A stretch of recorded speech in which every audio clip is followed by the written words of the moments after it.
നക്ഷത്രങ്ങളുള്ള വനദുർഗ വാഴുന്ന എങ്കടയൂര്, നന്മ തന്നാട് എങ്കടയൂര്. അമ്മ വനദുർഗ വാഴുന്ന കോവിലിൽ പൂജയ്ക്കായി ഊമയം ഒരു കന്നിപ്പെണ്ണ്, ദേവിതൻ രൂപമാണ് ആ പെണ്ണിന്. സന്ധ്യമയങ്ങിയ ഒരു ദിവസം കച്ചവടത്തിനായി പോകും വാണിഭർ കോവിൽ പരിസരത്ത് തമ്പടിച്ചു. ദുർഗയ്ക്കു സന്ധ്യാദീപം തെളിച്ച് മടങ്ങുന്ന കന്നി പെണ്ണിനെ കണ്ട് നാടൻ വാണിഭക്കാർ അവളുടെ ചേല് കണ്ട് മധ്യസിരകളിൽ കൊതിയിളകി മിണ്ടിയും പറഞ്ഞു മനസ്സിലാക്കി അവൾ ഊമയെന്ന്. കടന്നു പിടിച്ച പാവം പെണ്ണിനെ കാപാലികരാം കച്ചവടക്കാർ വാപ്പൊത്തി വലിച്ചിരച്ചു കോവിലിനുള്ളിലേക്ക്.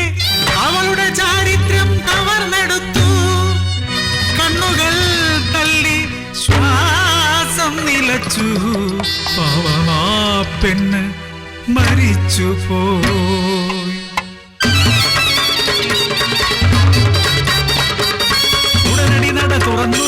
ദുർഗ സർവസംഹാര ദുർഗയായി ശൂലവും ഏന്തിയ രുദ്ര വാണിഭക്കാര് അരിഞ്ഞു വീഴ്ത്തി. ബലി തീരാതെ അലറി ദുർഗ. ഓടിക്കൂടിയ നാട്ടുകാരെല്ലാം എങ്ങും ഘോരമാം കാടുകൾ മാത്രം.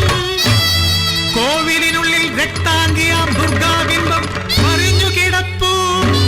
16 വയസ്സുള്ള എൻ പൊന്നനുജത്തെ നഗ്നയായി കോവിലിൽ മരിച്ചു കിടപ്പു.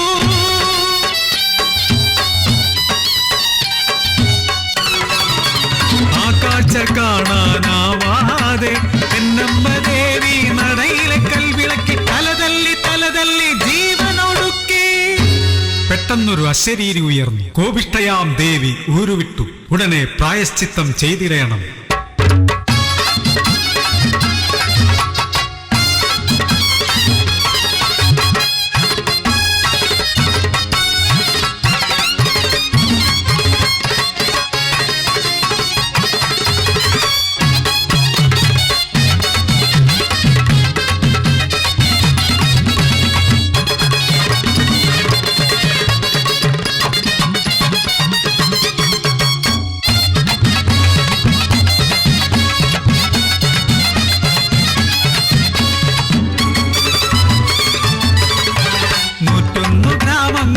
ചെന്ന് ഒരു പിടി മണ്ണെടുത്തിടേണം. ആ മണ്ണിൽ ഒരു ബിംബം തീർത്തിടേണം. അതിൽ ദേവിയെ ആവാഹിച്ചിരുത്തേണം. എന്നാൽ 101-ാമത്തെ ഒരു പിടി മണ്ണും പെണ്ണിന്റെ കണ്ണീർ വീഴാത്തതാവണം. 100 ഗ്രാമങ്ങളും താണ്ടി ഞാൻ ഒരു പിടി മണ്ണു കൂടി വേണം. പെണ്ണിന്റെ കണ്ണീർ വീഴാത്ത ഒരു പിടി മണ്ണെനിക്കു വേണം.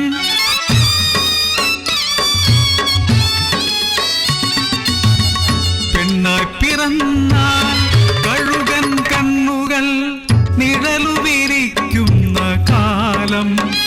ഇവിടെ പെണ്ണിന്റെ കണ്ണീരുമായുന്നില്ല. പെണ്ണു കരയാത്ത ഗ്രാമങ്ങളില്ല.